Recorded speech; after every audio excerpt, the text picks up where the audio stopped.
What's up, you fucking weirdos? Welcome to where the weird ones are. Yeah. Weird ones only, we talking that truth. Ghost in the attic, yeah, show me the proof. Aliens creeping, they light in the roof. Minds wide open, we shatter the booth. Conspiracies deep, we dig in the scars. Demons and angels and bodies on Mars. Cryptids be watching, they lurk in the dark. Mental on edge, but we glowing like stars. Welcome to the pod, no cap, it's a seance. Whispers in the static, spirits doing dance. Reptiles in suits, yeah, running the lands. MK Ultra made a puppet of your mans. Wendigo hunger, dogman strut, flat woods, eyes glow. Slice through the cut, Bigfoot tagging trees. Marking the trail, weird ones ride, no room for the frail. Talking about trauma, talking that soul. Peeling back layers, we dig in a hole. Sacred geometry, numbers align. Ancestors speak through the veil and the sign. Ayahuasca dreams, third eye lit. Shadow self lurking, we making it spit. No mainstream lies. This the dirt where the weird ones rise from the blood and the hurt. Weird ones only, we talking that truth. Ghost in the attic, yeah, show me the proof. Aliens creeping, they light in the roof. Minds wide open, we shatter the booth. Conspiracies deep, we dig in the scars. Demons and angels and bodies on Mars. Cryptids be watching, they lurk in the dark. Mental on edge, but we glowing like stars. Voices in the woods got chills on the neck. Black-eyed kids at the door, now we check. CIA tapped in, fluoride drip. Project Bluebeam, watch that script. Talking about grief, talking about fear. Talking about why them voices appear. Healing the mind while breaking the chain. Spiritual warfare deep in the brain. We don't run from the strange, we live in the strange. Tattoo the truth and the scars and the pain. Stay weird, the mantra we own in the name. Reality bends, so we bend to the same. From the attic to the swamp, we tracking the freak. Where the veil get thin and the silence speak. We ain't your norm, we off that grid. Weird as the wave, yo, this where we live.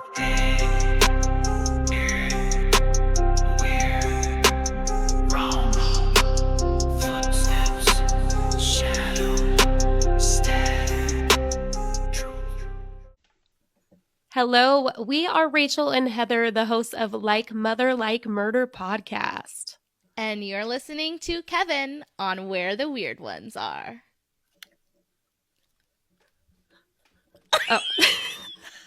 Whoa. What's up, you fucking weirdos? Welcome to another episode of Where the Weird Ones Are. My name is Kevin, but you probably already knew that, and if you didn't, now you do. Today's episode is with a lovely lady. Her name is Jules Thorp, and she is a wonderful podcaster. She's doing a lot of work, a lot of missing persons, victim advocacy out there in Tennessee, and I just think she's an amazing person. All the things that she's doing, she has created a network of other true crime podcasters, um, all women, all victim focused, and they all do amazing work individually as well as together. And my good friends Rachel and Heather, they also work with Jules. They actually worked with her on the latest Missing in Hushtown series, which is still coming out weekly at this moment, all about the disappearance of Bethany Markowski. She was 11 years old. The last she was seen was her father took a nap while she went into the mall, but there's no evidence of her even going into of being in the mall. So it's um it's an interesting case. I have my own personal thoughts about it. I kind of share them a little bit here in today's episode.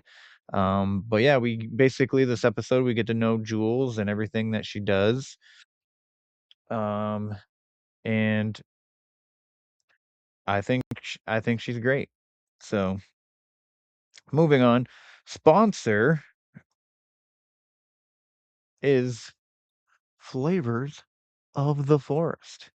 They're amazing people, and it's an amazing product. I definitely think you guys should check it out. If you haven't checked it out yet, I don't know what's taking so long because it's fucking really good. And you're missing out. So I put it on everything. It's very potent, a lot better than any other garlic powder you're gonna get from the store. I would recommend sprinkling it on after you're done cooking, but for me, um, it tastes. I can still taste it whether I cook with it or if I put it in after. But the best flavor, I guess, is when it's just sprinkled on afterwards.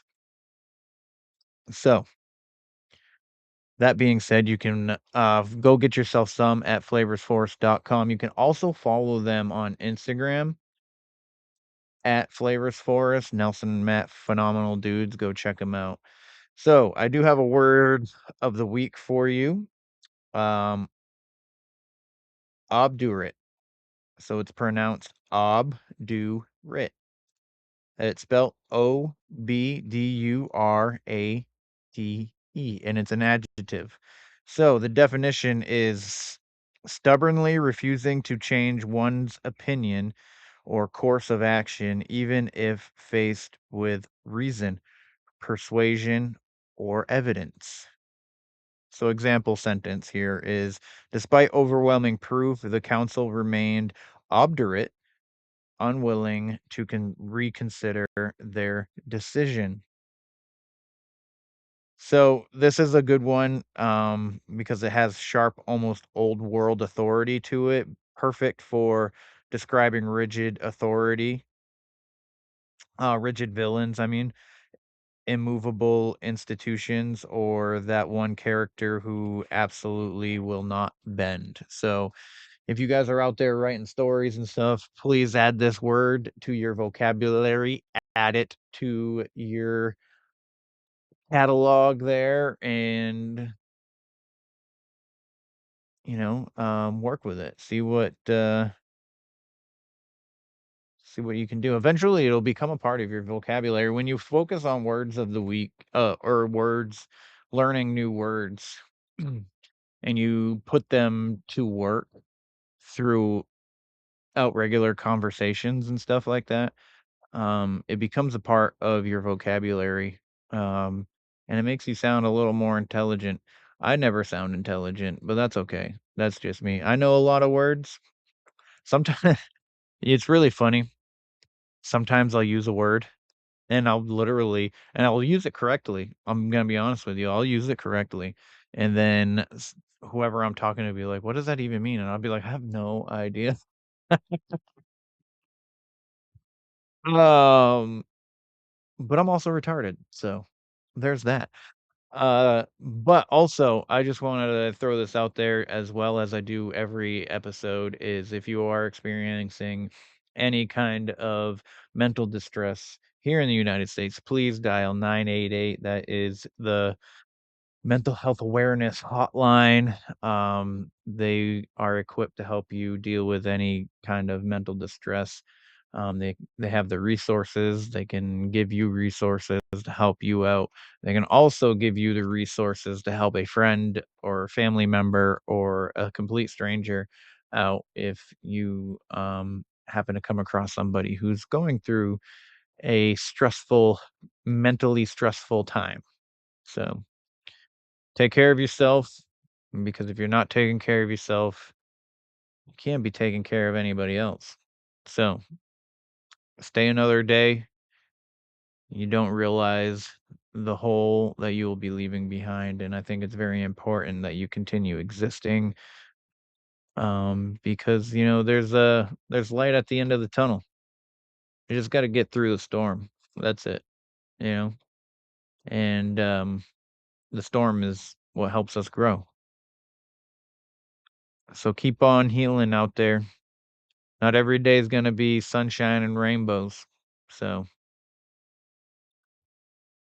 if you need somebody to talk to, you can talk to me or dial that number like I said. So, it's very important.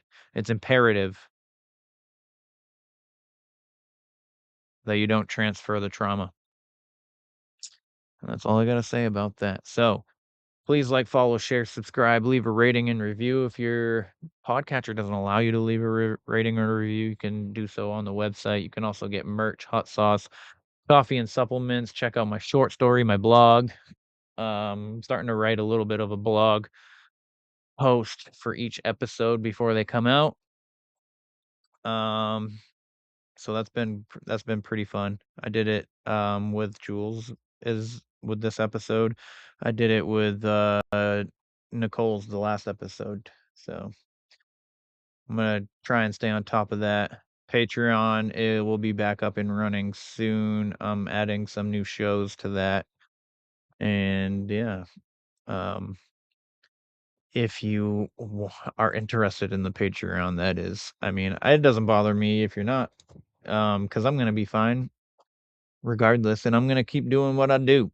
But I also really need to be more consistent on the Patreon stuff because that's more important, obviously. right? Right.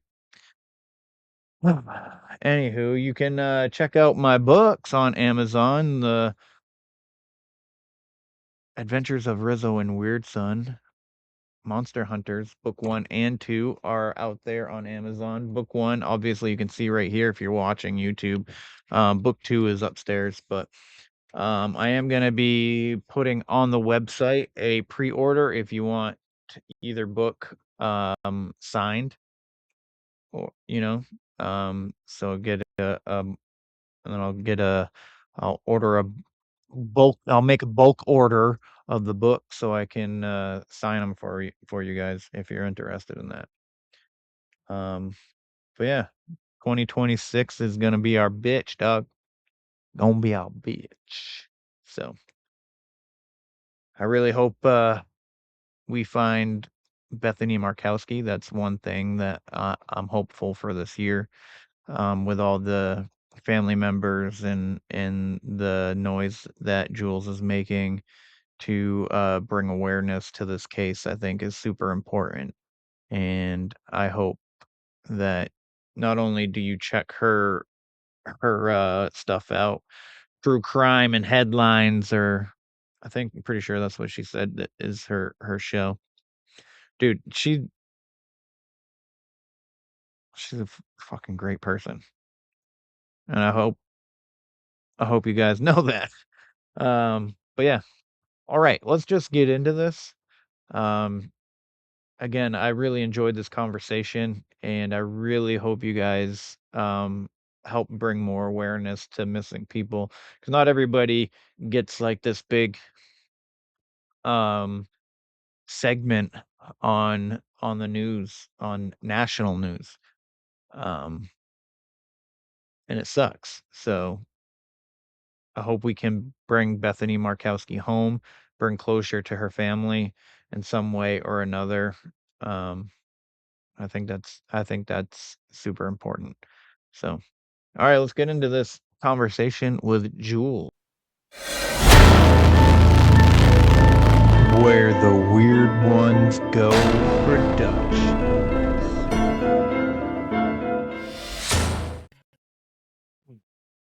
What's up, everybody? Welcome to another episode. So happy to have you here.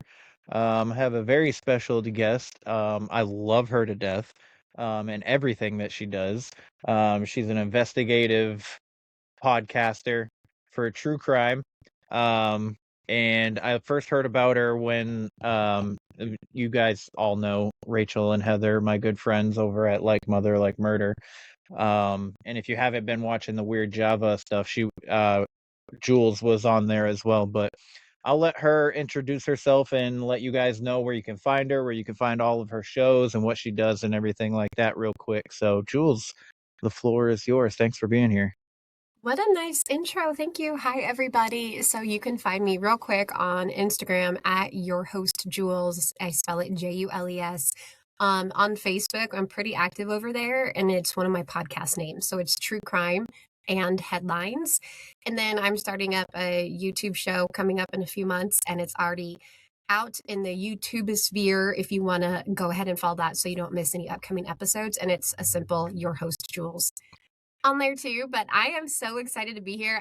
Just real quick, I live in Tennessee in the middle of nowhere in a small town, and I look into a lot of missing person cases.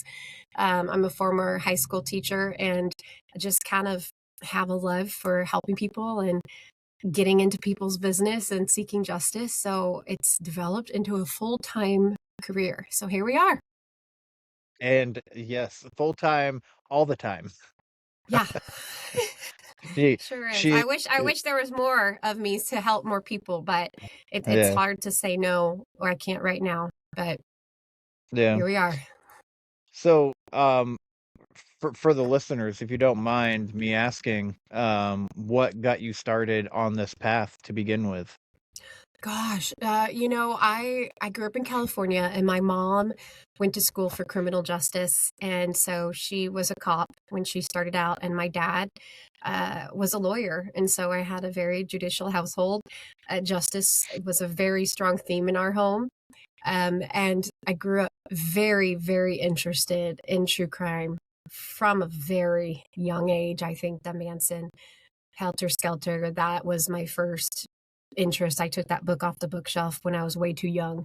Mm. And my parents didn't know about that till years later. They were mortified. I'm like, well, it was reading material in the office, and that's how I got started. And then, of course, young girls, they get really into Nancy Drew, and that it just was always an interest in mine. And then I think I was born with a lot of empathy. And so to be able to channel it into a way to help others and carry it so I can help them instead of just like drag it around, it really helps me to have some place to channel that and funnel it into victim advocacy. So when I stopped teaching, because I have two small boys, wild, amazing boys. But when I had my kids, I stopped teaching, and my mind's very busy. It's always going. So I was like, I got to channel something. And I had to do something. And so I was always listening to true crime. I've been a consumer for years and years and years. And I thought, you know what? If somebody else could do it, why not me? I can do it too. So I Googled how to podcast, and here we are a few years later, and a bunch of podcasts and a network later, and we're still going. We're still going. Absolutely. Also, so when Jules was talking about herself and the things that she does, one thing that she left out is the fact that she runs a women's network of a bunch of podcasts, of a bunch of women-run podcasts, which I think is amazing, and they're all great podcasts. Um, Thanks. and you do that with Jen, correct? Yes, Jen Rivera. So we founded FireEyes Media together, and it started because we were both not picked up from major networks that we pitched our podcast to, and we thought, well, how hard could it be? Let's figure this out. So again, we looked up how to start our own network, and I mean, essentially, we were producing everything on our own anyway. We just combined together and started FireEyes, and it's been a blessing, and I'm real proud of it. Yeah, it's amazing. I found a few podcasts through you, through everything that you do on Instagram and all that. There's Weird Crime podcast with Gina and Yes. I'm blanking on the other lady's Amber, name, but Gina and yes, Amber, Weird True Crime. Those girls are fantastic, they and I'm do a obsessed with them. phenomenal job. They do a They phenomenal job. do.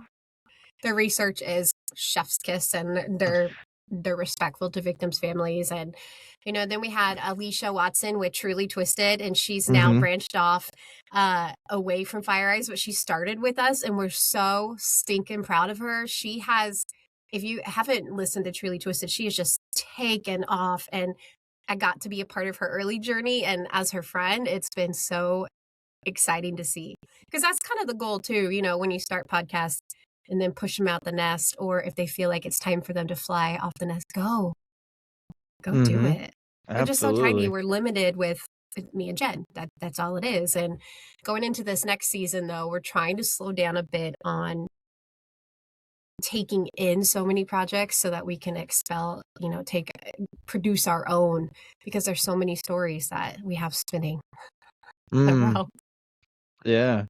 There's a lot of missing people, and which is unfortunate as well. And that being your calling card, I can see how that can fill up your plates really quick. Yeah, And it's all encompassing. It consumes you. yeah, I can definitely see that. There's a missing persons case that started up here. I think it was 2011 or 2013. I think it was 2011. Is right around the time that my daughter was born up here in Maine, Ayla Reynolds, and that case alone has bothered me crazily. And the fact that you not only are you looking into like investigating some of these as well, it's amazing to me because there's so many the hope in that you bring to these families, I think is great. And I mean, like what you did your first season of Hushtown, which was on the Wicks girls. Um and I mean we're pretty sure what happened to them at this point, which is Mhm. unfortunate, but at least there's been more steps made just because of you. Oh, that's real generous of you. It's hard to really pinpoint where that comes from because it's such a cohesive team. And I try really hard to not tell my families too, I'm going to solve this, I'm going to get you answers. Right. And instead, what I feel strongly that I can deliver on is I can get loud and I can put this out in the universe. I can put this out on the internet. I can take this to festivals, conventions. I can talk about this to everybody and their meemaw wherever we go. So at least we'll get it out there. And my business partner Jen just her aunt just went missing in Chicago. I don't know if you had seen that. Linda K. Brown, she was a special education teacher out of Chicago, and she Hmm. went missing this past week and a half. And Jen, using all of her resources, her connections, her victim advocacy, she was able to get her aunt's case viral and to start trending in national news. Sadly, Linda's body was found, but Jen used all that she knows and everything that we've learned through the last few years into real world application for her own family too. And it just kind of amplifies what we're doing and why we're doing it. And, she's on the other side of it then too, which she'll be able to give us a lot of insight on, okay, maybe we need to change this and we need to support this a little better. Because it's not just a podcast for us. It's like victim advocacy and how can we be ethical and responsible. It's a lot of responsibility. You don't want to screw it up. Yeah, absolutely. I think that's one of the most beautiful things about you and what you're doing is that your care and like you said, you were born with a lot of empathy. Your empathy for these families, it's astronomical. Just listening to you on your podcast, you can tell Thank you. it's very blatant. So I really That's really appreciate that nice. You've about you. got good words of affirmation. Is that one of your do you know like the love languages people have? Yeah, Like is words of affirmation one of yours? yeah. Words of affirmation and physical touch. Yeah, those tend to go. So you're like a golden retriever. Those tend to go hand in Yes. hand in the Yeah. golden retriever category. In college, our freshman year, I went to a Christian university in California, Azusa Pacific, for my undergrad. And as part of like a required course, they made us read like Strengths Quest and take a test on our strengths. And then also like the 5 love languages and learn yours. And it just helps strengthen just friendships and families. I don't know. Yeah. I think it's cool, not the side Uh, quest, but Yeah, I mean, I think it's cool just because you can take the test for like how you give love to your children, how you give love to a friend, how you give love to a family. It's not just for like your love life, love yeah. language, you know what I mean? Yeah, exactly. That's because when I see even with my own mom, who I'm obsessed with, hers is not the same as mine. What I need to receive is not what she needs to give. And so to understand like those relationships, she does love me. She's giving me her love in the way that she expresses it, and I can shift my perception and see it that way. But Hmm. yeah, it's pretty cool. Side quest there. Sorry guys. Yes, it is pretty cool.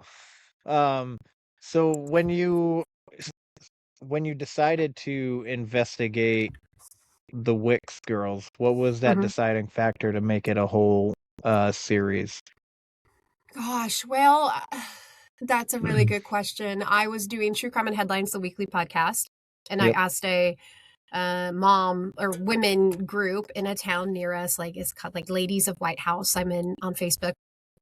Do you have some case recommendations? And they all sent me over the Wicks girls. My inbox was flooded, and I thought, I'm not going to do a case in my own town. That's too close. That's a little worrisome. And then I learned that my son was going to preschool with Jennifer Wicks's cousin's son. And so at their preschool graduation, I talked with her and she connected me to Jennifer's sister, Casey. And I talked with her. And then my husband sent me a picture of the billboard that there was one in town of the girls.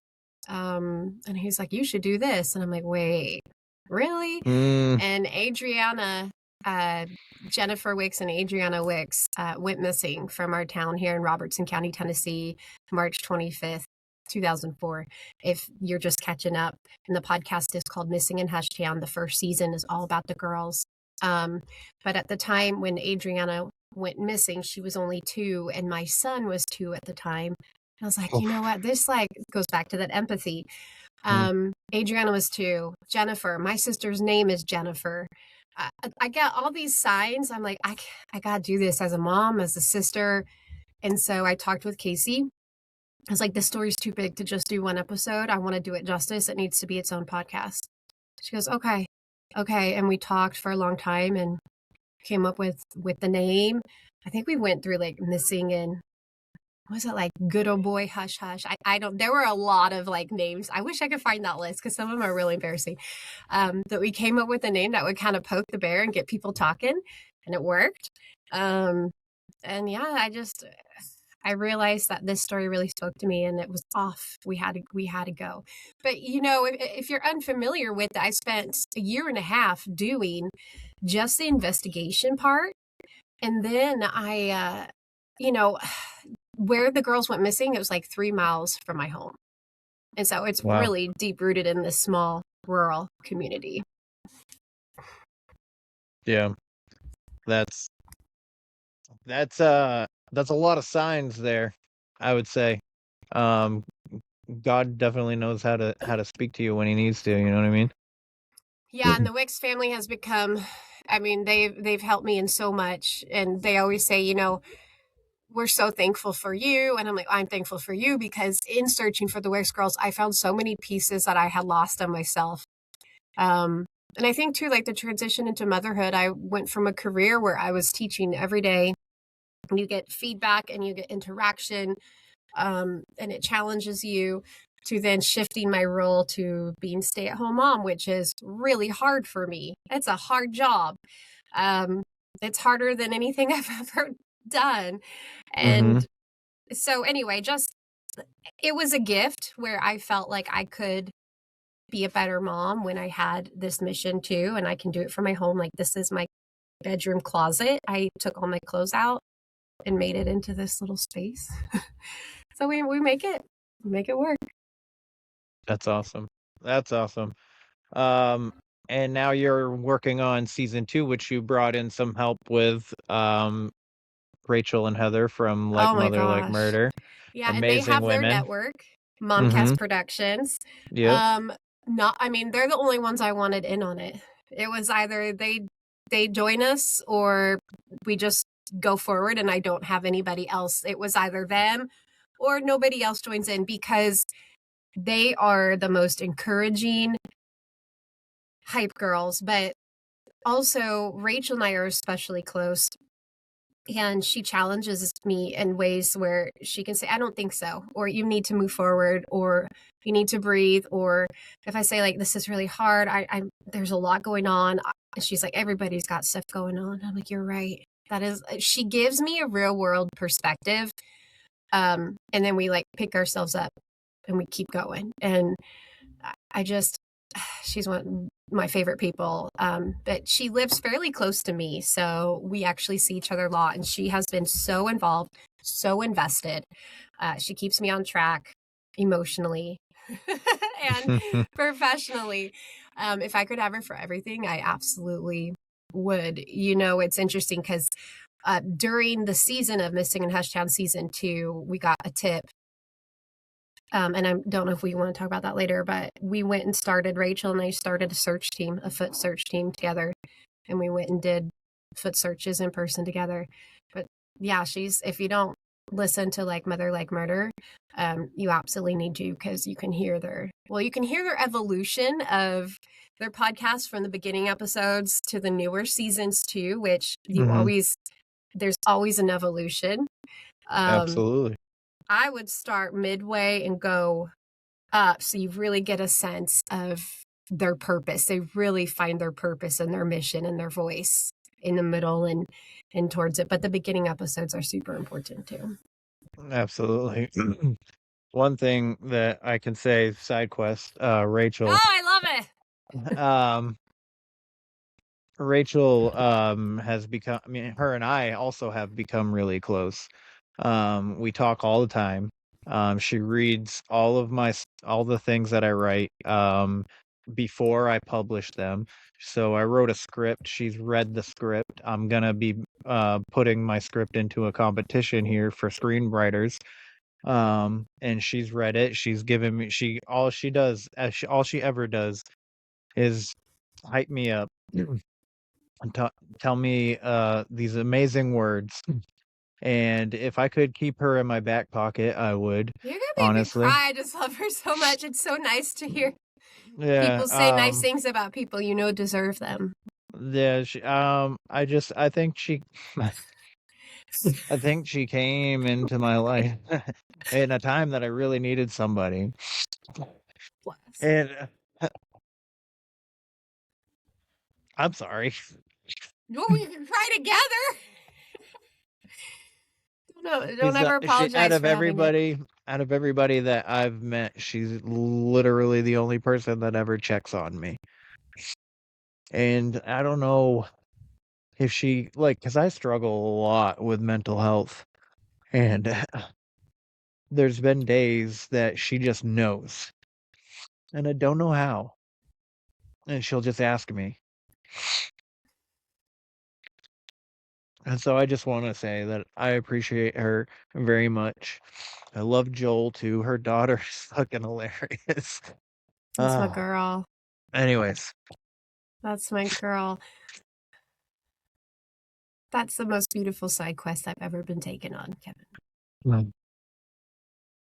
Those words of affirmation. She's gonna feel so awkward when she hears this, and she'll cry. That was so sweet. You all need a friend like Rachel. Not ours. She's taken. Yes. But you need one like her. Wow. That is, I feel like if pivoting to a new topic right now feels wrong because I have a lot of, I'm just sitting in that. That's such a, it's such a profound thing to recognize having that in a friend too, because it's rare, especially as we navigate our generation moving into everything online and online. We can actually form genuine friendships through meeting people online, but then for that to transcend into these are your real friends and these people really care about you. I think that's rare and it's absolutely beautiful. Absolutely. I agree. Yeah. It's I got the chance to meet her in person too this past summer, so that was great. And for the listeners, I literally just published book 2 of the Rizzo and Weird Son series that I'm working on, and Rachel is one of the main characters in that book. So, and I definitely give her the heart that she has in it. So, if you're interested, you should definitely check it out. Oh, that's amazing. But just so you know, if you do read it, there are going to be questions by the time you're done, and those answers might come in book 3, and it might be book 4. Who knows? We don't know. You got to keep reading. This one that came out is book 2? Yes. Yeah. Yeah. The first book was really short. So I was originally going to Amazon. Okay. But eventually when I have the money, I'm going to buy a bulk order of them and then sell them on my website and sign them when they get bought. So a couple people have been asking me how to get an autographed copy, and I'm like, I have no idea. I don't have them. Oh, a lot of people, sorry, I got bad allergies. I apologize. But a lot of people sign like the cards, like little, I don't know, because if it's not shipping out from you, then yeah, how do you do that? But right. You're just gonna have to come see him in person at one of his signings, y'all. Yeah. Yeah. All right. So anyways, Bethany Markowski I said that last name right? You sure did. Good job. Okay. It's a mouthful. So that's the new series of Missing in Hushtown, and she was a 9-year-old girl. She was just a month into her 11th year. She was 11. Okay. Yeah. And she went missing from where? Yeah, so the quick rundown, Bethany Markowski was 11. So she turned 11. Her birthday's coming up actually February 1st, and then she disappeared in March of 2001. So March 4th. And March 4th is actually the official Tennessee Missing Children's Day because that's the day that Bethany went missing in 2001 out of allegedly a Jackson shopping mall. Now, I say allegedly because she, according to her father, Larry Markowski, she was allowed to go into the shopping mall alone. And he took a nap in his van. And when he woke, he realized she was not there. And he goes into the mall to check on her, and takes a few hours before the security guy says, hey, the mall's going to close because it was Sunday. Closes around 6. Why don't you call the police? So they call the police. Bethany was never seen again or heard again anywhere in any shape or form. Nothing was ever used of hers. No contact was ever made. No confirmed sightings of her. That does get interesting. I can share that in a second, though. But also, what's interesting is she was never seen on any mall security footage ever, going in the mall, coming out of the mall. So we say alleged because I don't know. Did she even make it to the mall? I don't think she did. I don't know. It's a bold assumption, but we have learned a lot of twists and turns throughout the last year and a half or so in our investigating efforts. And I'm gonna plug my phone in, my computer in. Sorry. You're good, but I just want to say one thing real quick. Yeah. No, regardless of age, I don't think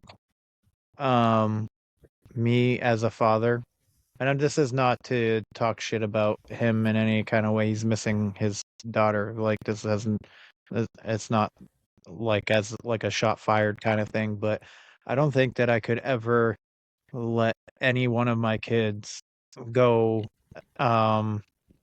especially younger than 15 or 14, go into a crowded mall while I take a nap. Like, maybe if I was awake, it would be different. Or if I was like near, like kind of going in and she wanted to go off to another store by herself, that'd be a little bit different. But that's to me, a big... taking a nap while you're almost 11, or just your daughter just turned 11 while she goes into this mall, is weird to me.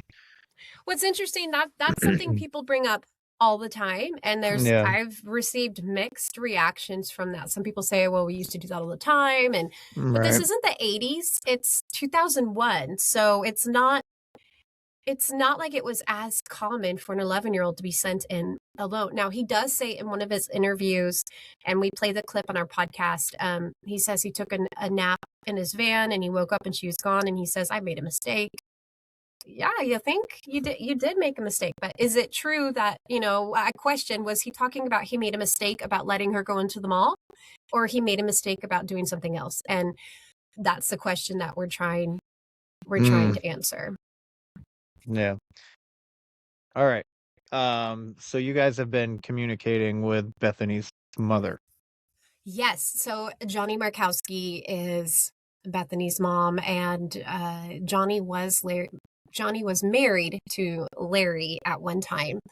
And interesting, in January of 2001 is when Johnny fled with Bethany away from Larry Markowski.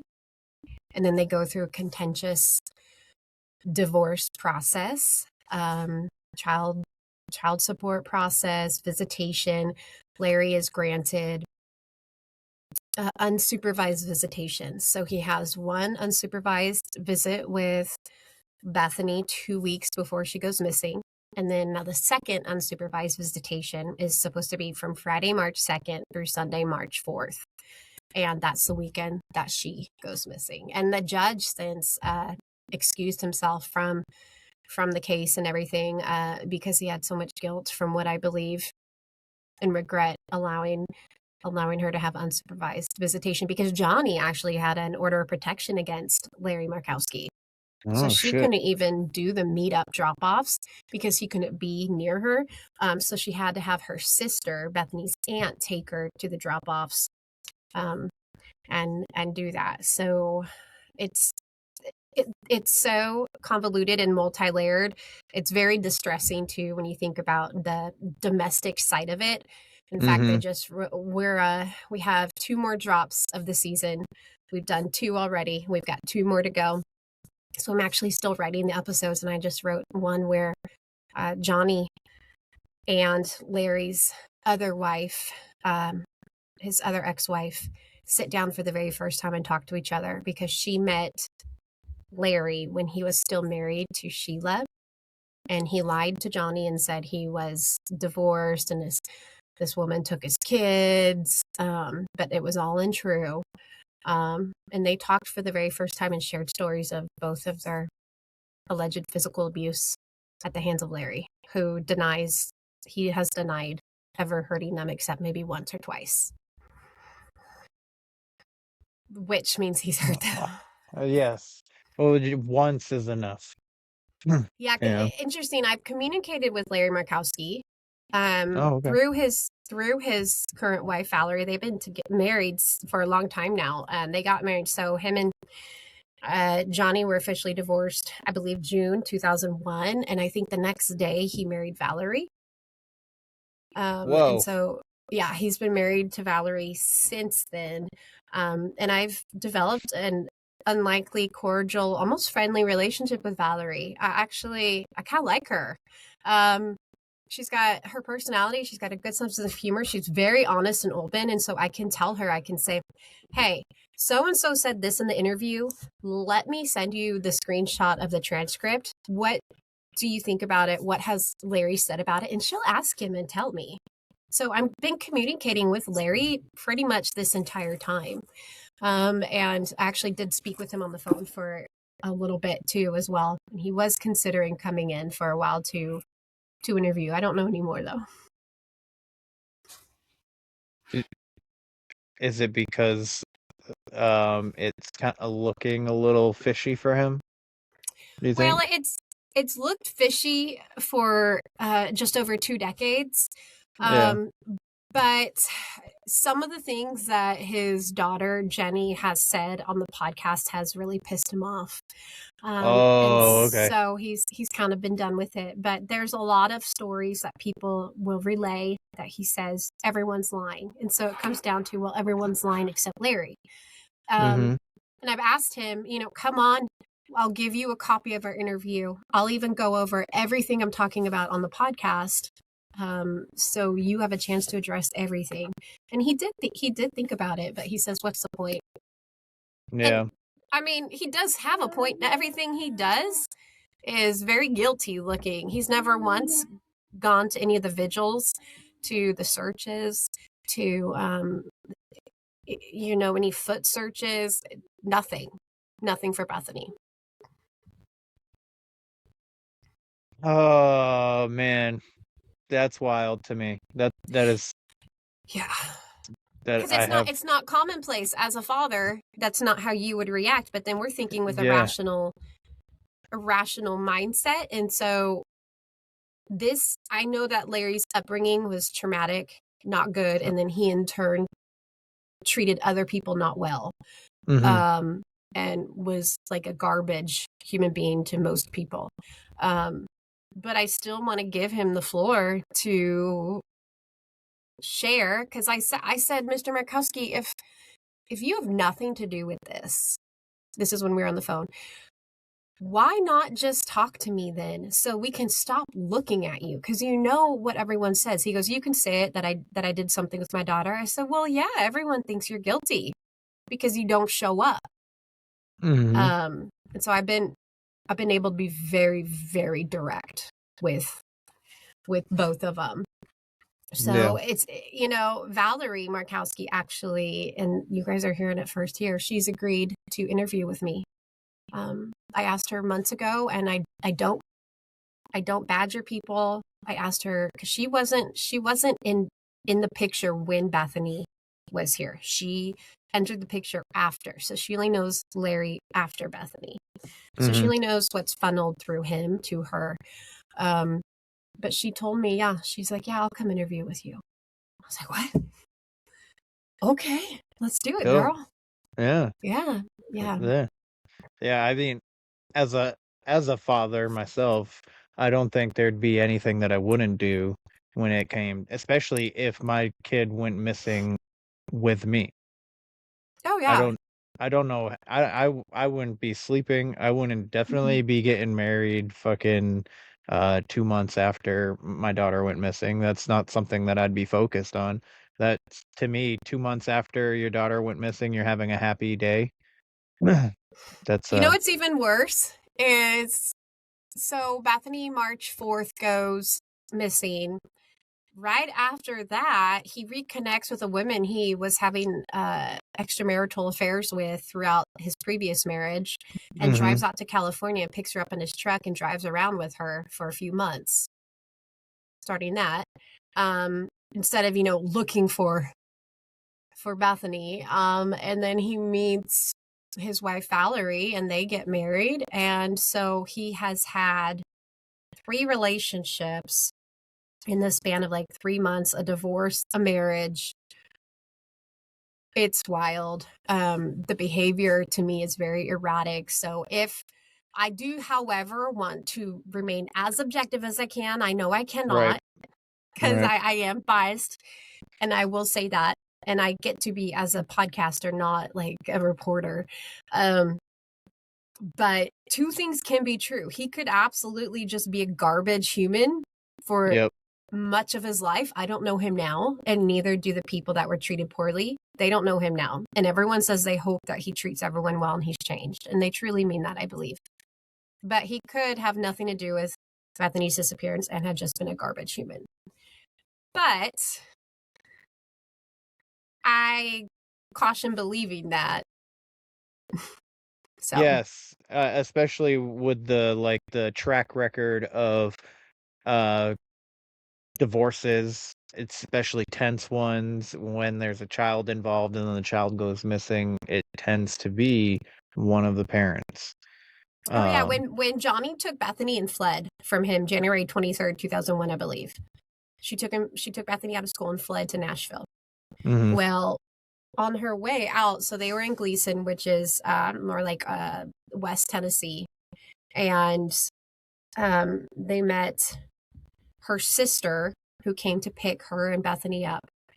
And they met at a central location pretty much from like Nashville, or I guess it wasn't that central, but her sister drove up more of the way to meet her at the point where she then got Bethany, got Johnny, took him back to Nashville to be safe.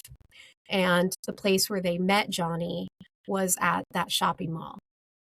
So on January 23rd, she meets her sister at the shopping mall with her daughter Bethany, leaves her car there, keys in the car, just dumps it at the Old Hickory Mall in Jackson, Tennessee, and goes and rides back with her sister to Nashville. The same shopping mall that Bethany would disappear from on March 4th, 2001. Sounds like a message to me. Yeah. After how many coincidences do you think, okay. Here we go. Holy cow, that's... Yeah. I've got a lot going on in my brain right now. Yeah, it's, he then says things, which will come up in the podcast later on. He would tell Johnny, if you had just come back to me, we could have found her together. He had been asking that between January 23rd, when they fled, through January 30th, I believe right before Bethany's 11th birthday, which was February 1st, he had been searching for her doggedly. He had been calling schools up and down from Illinois through Florida, I believe, or Georgia, going all the way over to try to find if Bethany was enrolled in a new school. And he actually shows up to Bethany's new school and tries to take her out of school. Tries to drag her out of school. His story is a little different, but I'll send y'all over to podcast to hear that. But he was not successful in that. And that's February 1st. And then in a few weeks, he has his unsupervised visitation. And then 2 weeks after that, the second one, and she goes missing. So I definitely think the courts had failed her in allowing her father, who had an order of protection against him for her mother, and he came to try to get her out of her school.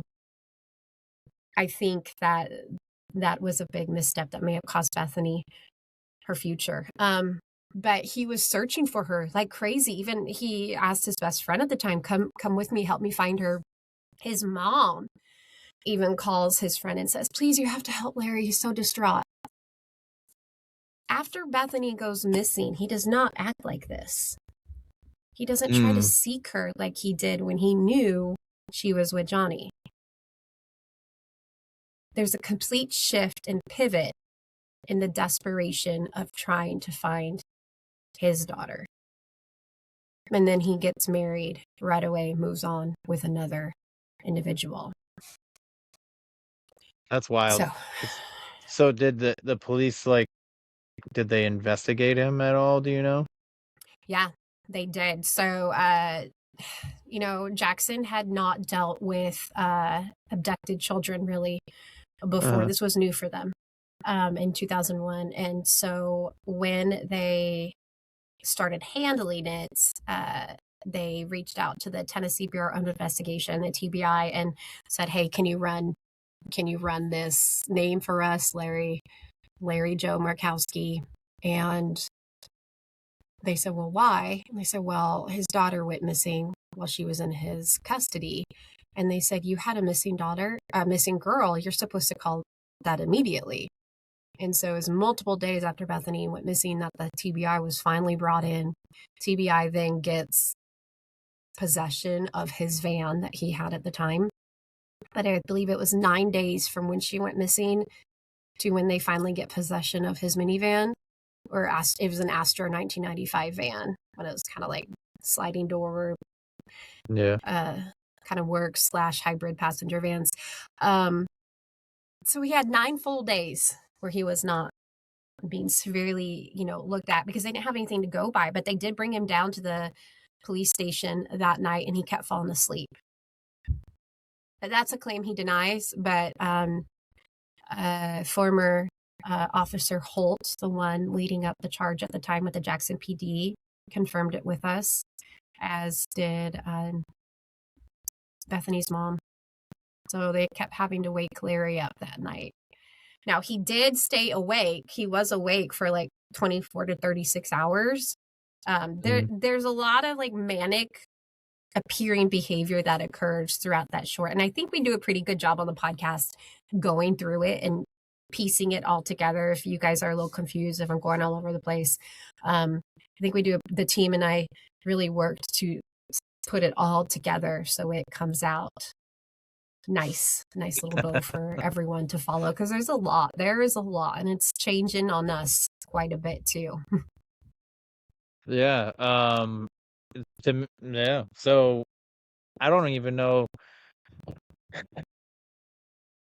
what to really think about him now, because I'm thinking maybe, like you said, 2 things could be true.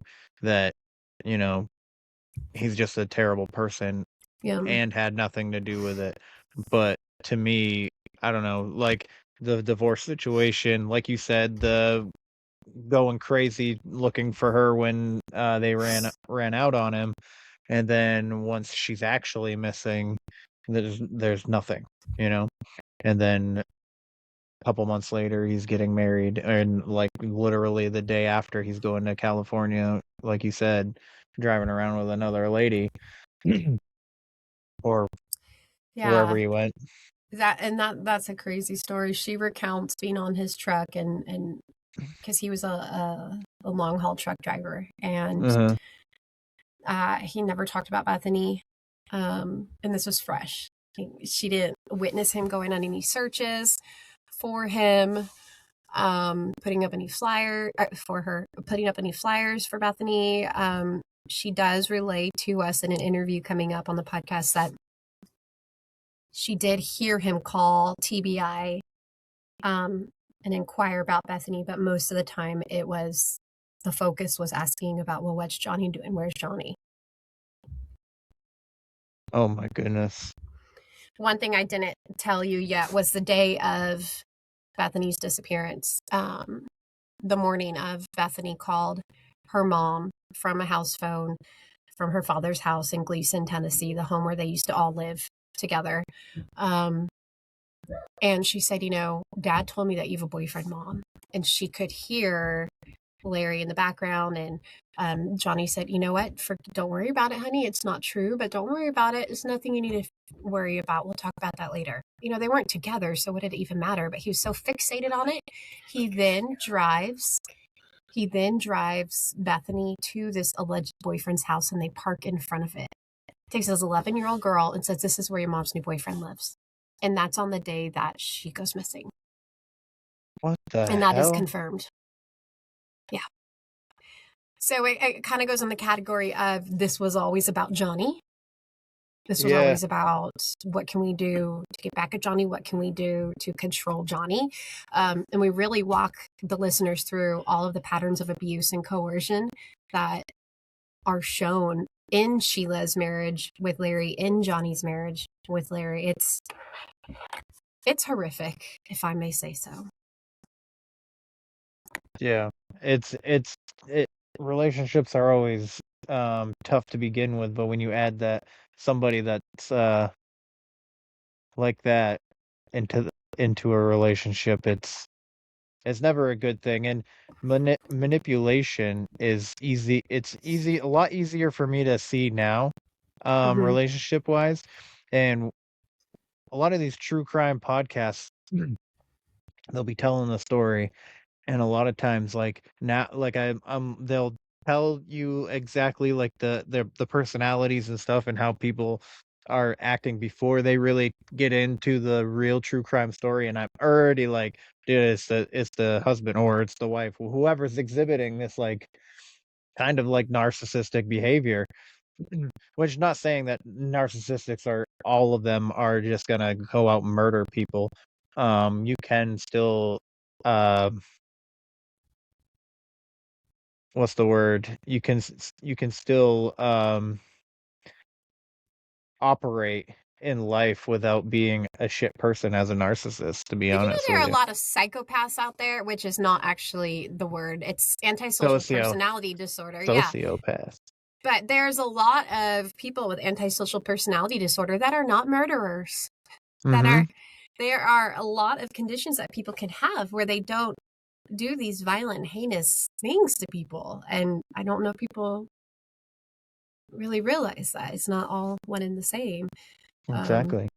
But you typically have one of those if you are one of those. Yeah. Yeah.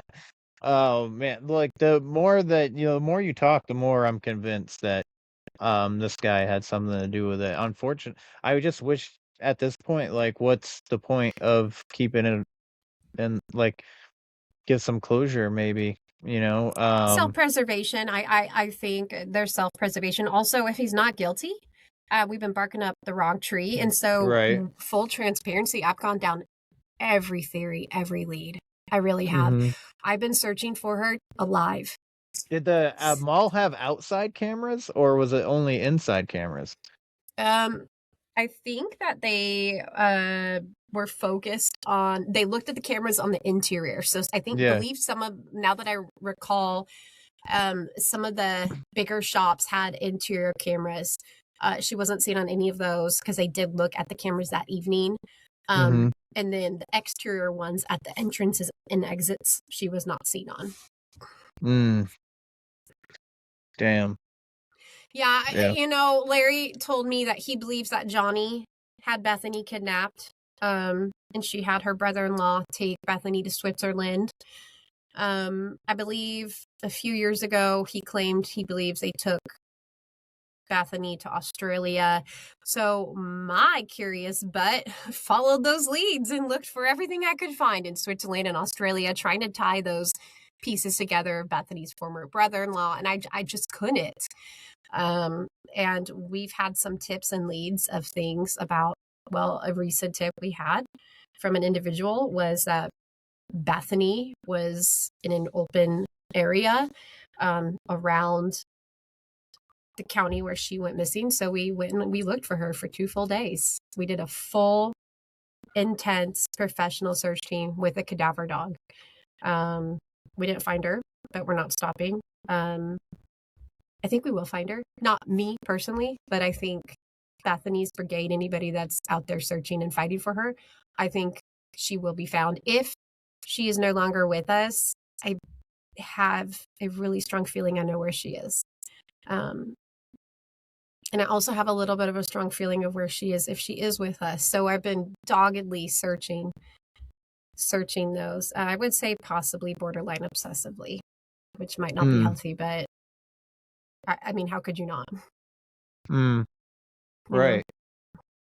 Yeah. I mean, if she's alive, it's first of all, that'd be fantastic. And Yeah. hopefully, it's not under like a situation of duress. You know, Mhm. it could be a situation of like, I don't know, brainwashing. You like him telling her about his her her mother's boyfriend or whatever, and then she's calling him like, "Dad told me you had a boyfriend." Like that seems like she was easily like believing anything her dad says. Yeah, So, she was a daddy's girl too. Everyone says that she had a fairly good connection with her father at the time, but uh-huh, she did witness him do really horrible things. But she was yeah, still 11 and very impressionable at the time. mm-hmm. However, when Johnny came to get her from school to leave and flee, she said, "Are we finally leaving, Daddy?" Oh shit. Yeah, she was ready and very sad. She didn't want to go that weekend. She told her mom she didn't want to go. She said, "What if he doesn't bring me back, Mom?" Oh my I God. know the fingernails cry right there every time I say that, because that's what Johnny that's what she struggles with, Mm, that regret, because she told her, "You have to go, honey, or if he doesn't bring you back, he'll go to jail. But if I don't send you, I'll get in trouble. He'll bring you back. He has to." And she didn't come mm, back. Yeah, that was one of the last conversations Johnny had with Bethany. And to pivot a little bit, in 2016, a woman shows mm. up at a home in Chattanooga. So if you think of Tennessee like a string cheese lying down, here's Gleason in West Tennessee, Nashville's kind of in the middle, and then Chattanooga, Knoxville area is towards the east a bit, Yeah. and down, east and down.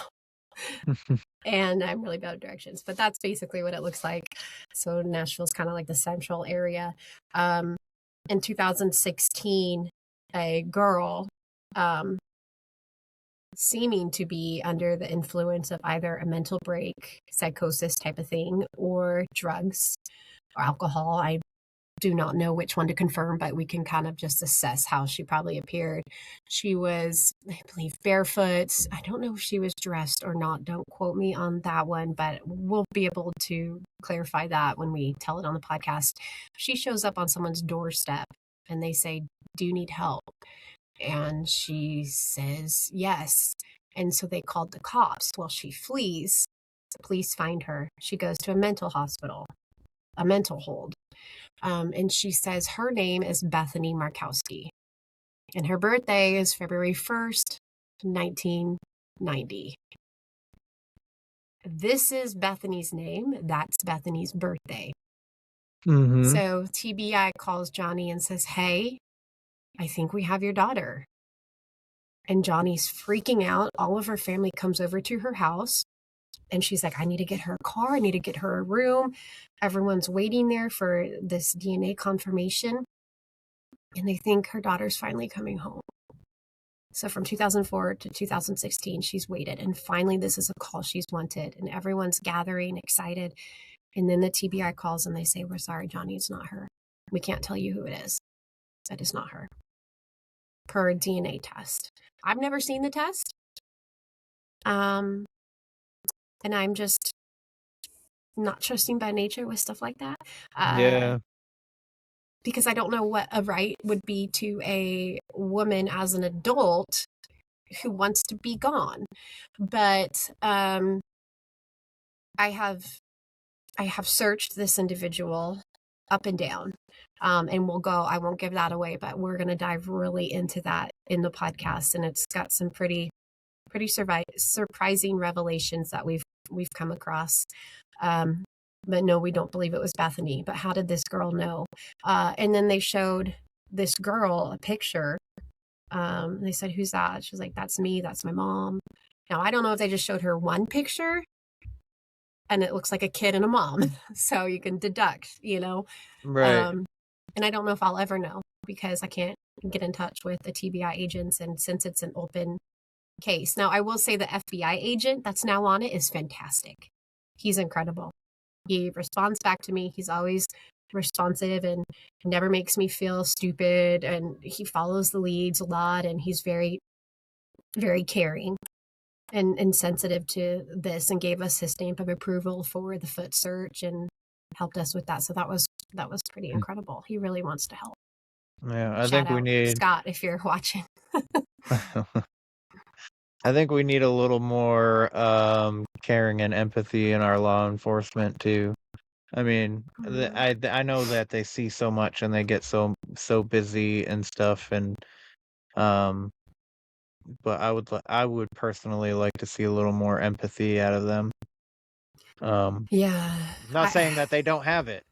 I'm just saying I would like to see more of it. Yeah.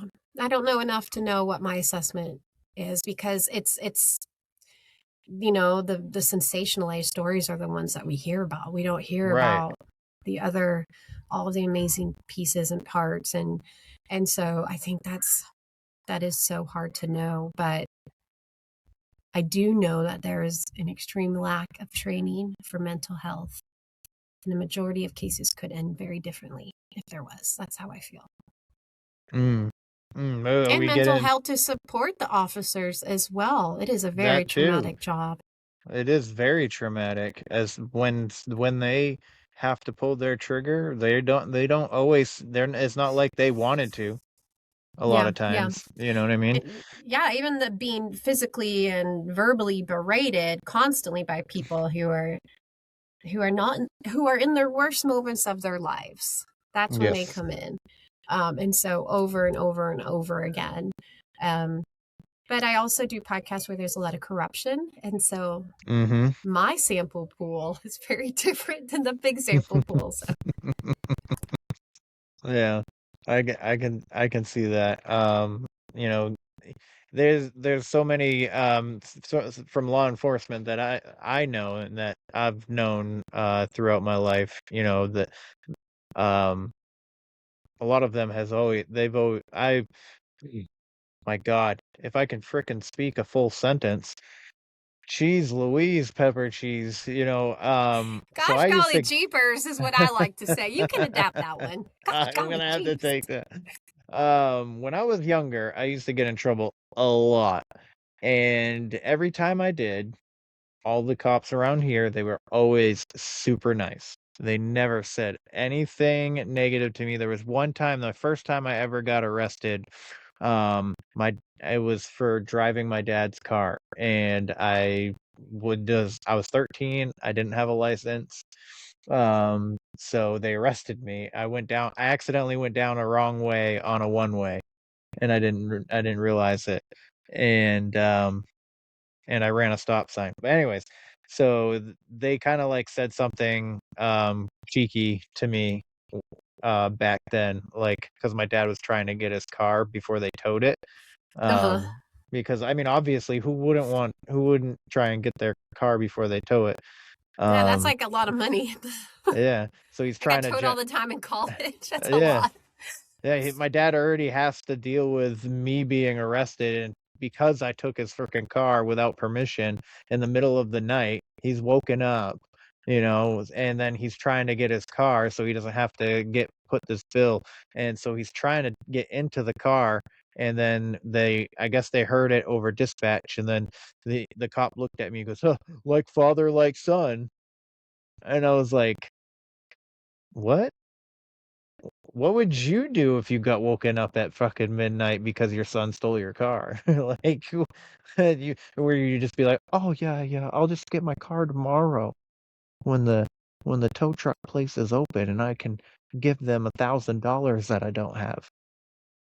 And so that was the only one. That was the one time that a cop has ever.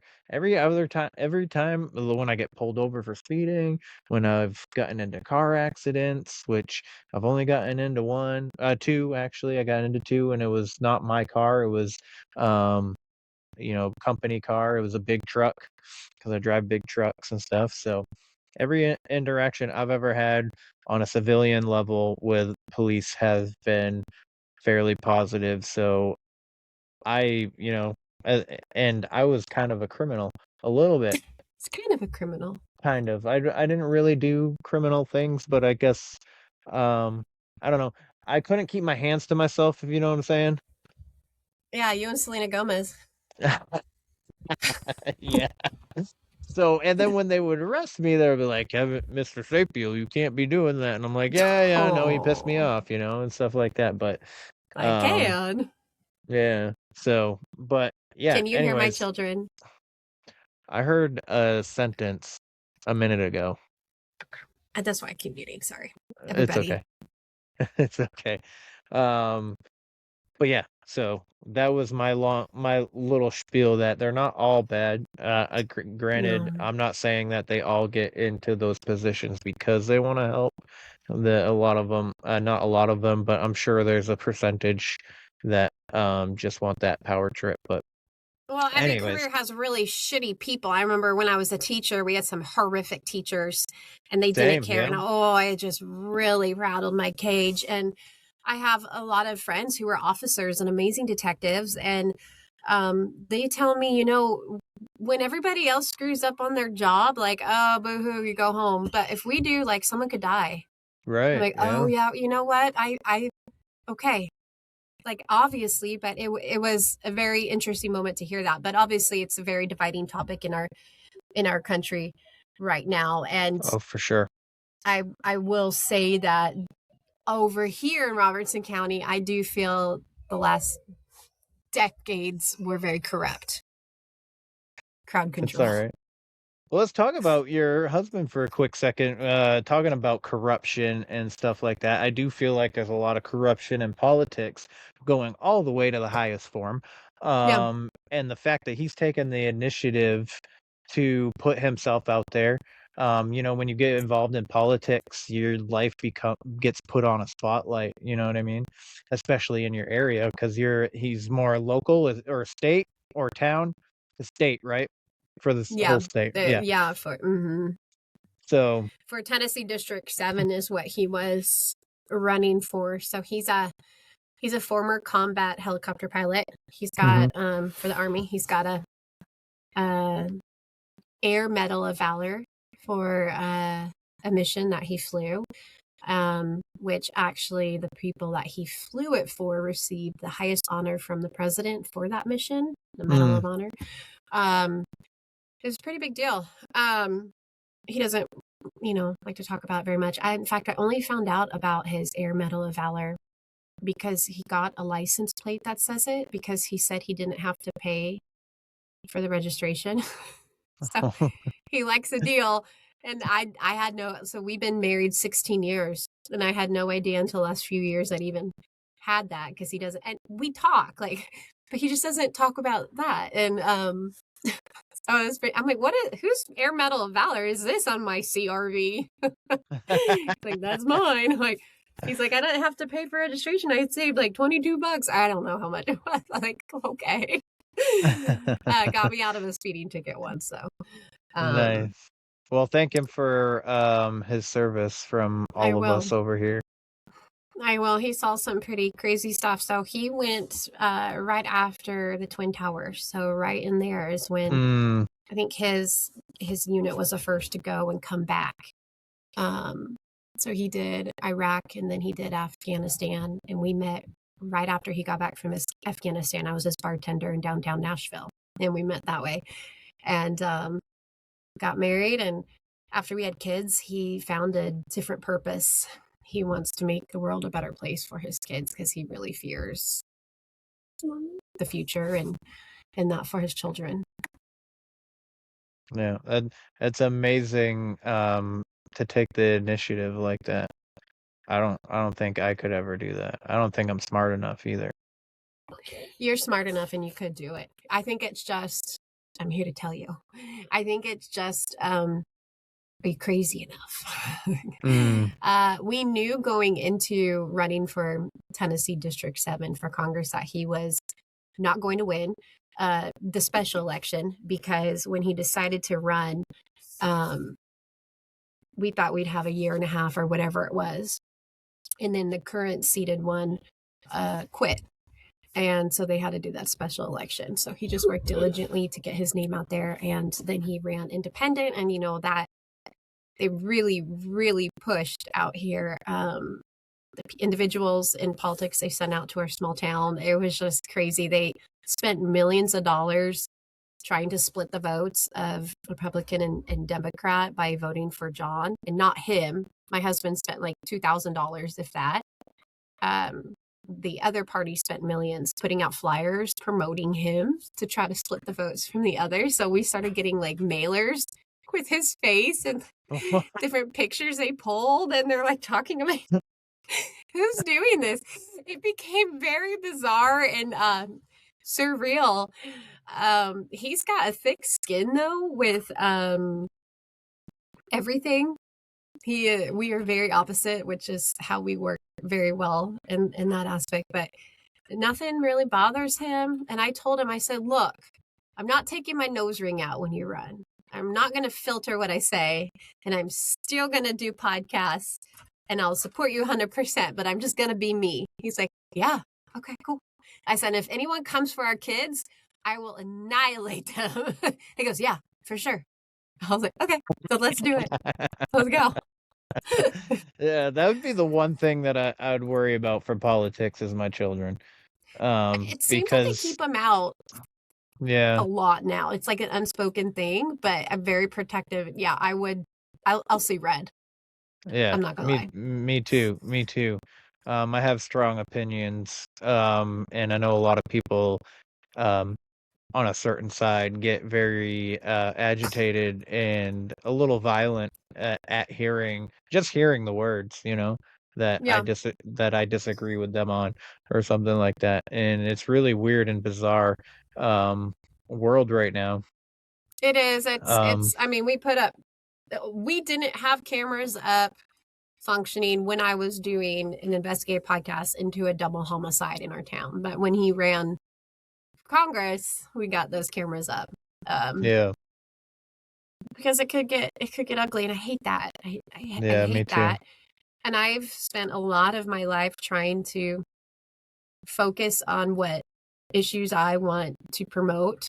And in politics, if you stand on one side or the other, it harms your career in anything you do. And the only reason I don't come out and blatantly say a lot of, like, if you know me enough, you know where I stand. But it's because in the work that I do, if I blatantly say a few things, it could take away from all the work I'm doing for the victim's family. Yeah. Yeah, I And hear I you. hate that that's the way it is. But that's, you know, with FireEyes, we have like a hard line of what you put out there, like stand for your rights, stand for your ethics, speak up. But in everything you do, what will take away from that? And that was interesting because he's running for Congress in the same town I did Hushtown in. But we had a pretty good reception. I was really proud of him. Good, good. I was proud to see it, to be honest with you. I was like, that's Thank you. amazing. Oh, thank you. I'll tell him that. Yeah. Yeah, he did a good job. I worry about that same exact thing with when it comes to my screenplay, you know, about things that I say on the podcast. Like, will the studio pick me up because of some of the crazy shit that I've said personally, because I have strong opinions on certain things.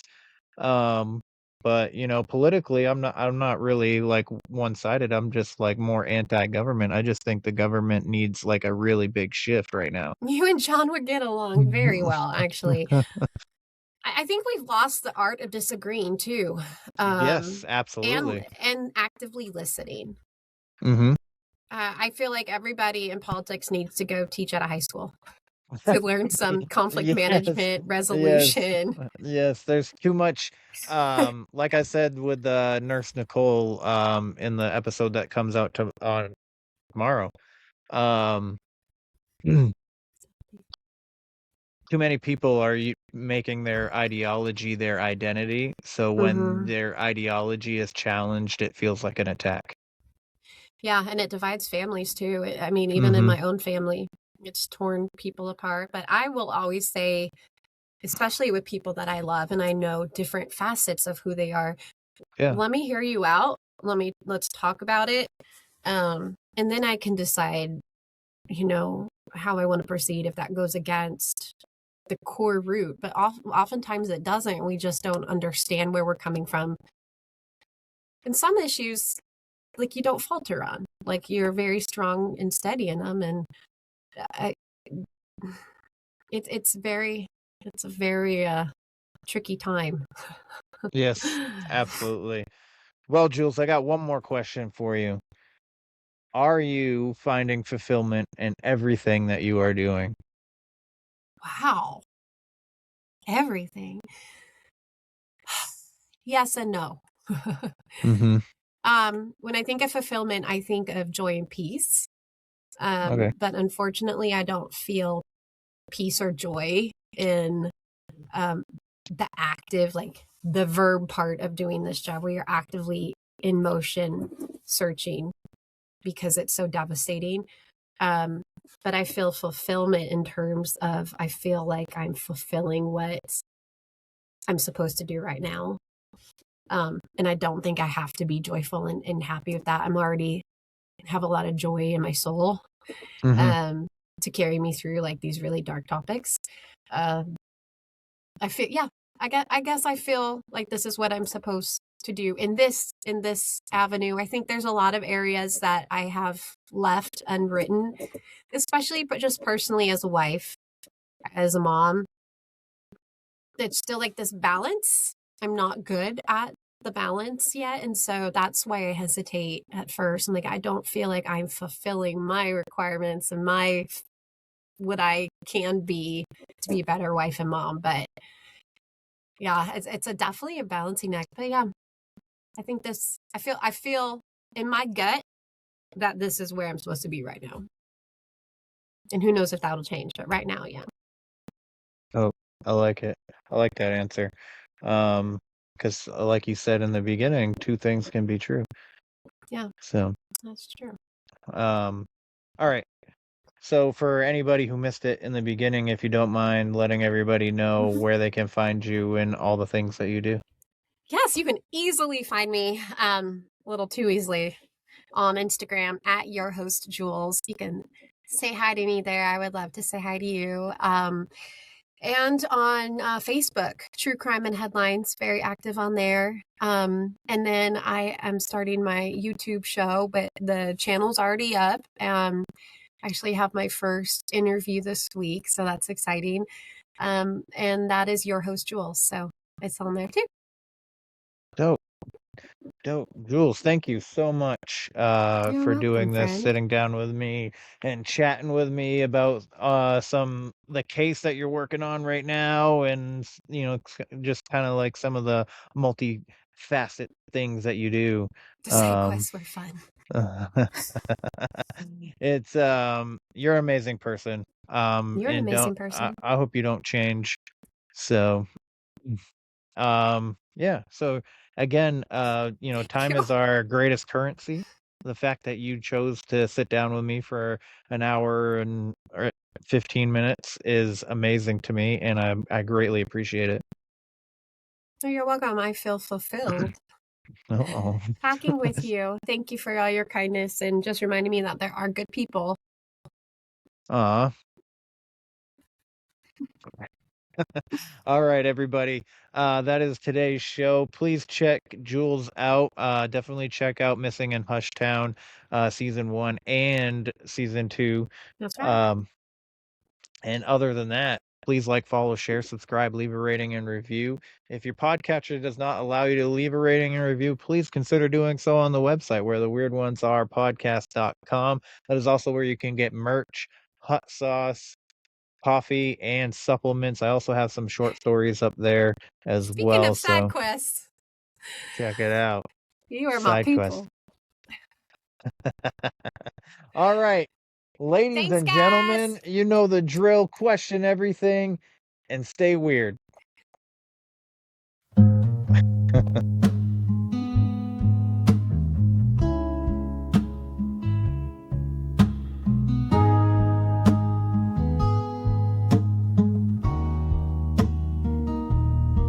In the quiet of the night, when the world feels far, there's a voice through the static, like a falling star. It calls the misfits, the dreamers, the ones who see the shadows in the corners, the truth we barely believe. From the pine tree woods to the desert skies, they talk of ghosts and aliens with wonder in their eyes, not afraid to ask the questions that others won't dare, 'cause the world gets strange when you stop and stare. Come gather around where the weird ones are, by the fireside glow or a midnight call, where the stories run deep and the secrets fly like owls in the dark or stars in the sky. If you've ever felt lost, like you don't belong, you found your place, you found your song, right here where the weird ones are.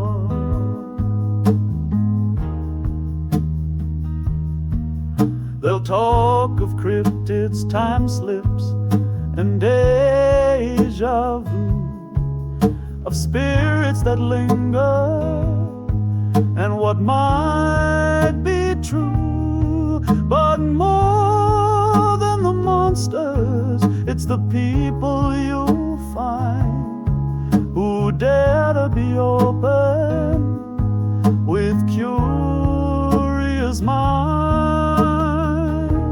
It's not about fear, it's the thrill of the ride, to question the world with wonder as guide. So pull up a chair, let your freak flag fly, we're the seekers of truth beneath the sky.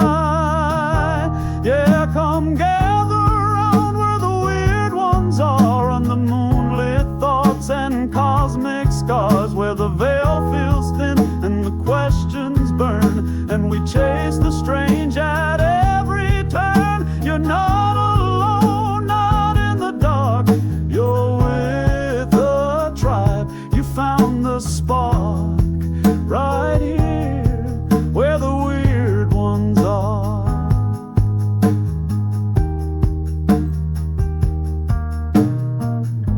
For the ones who wonder,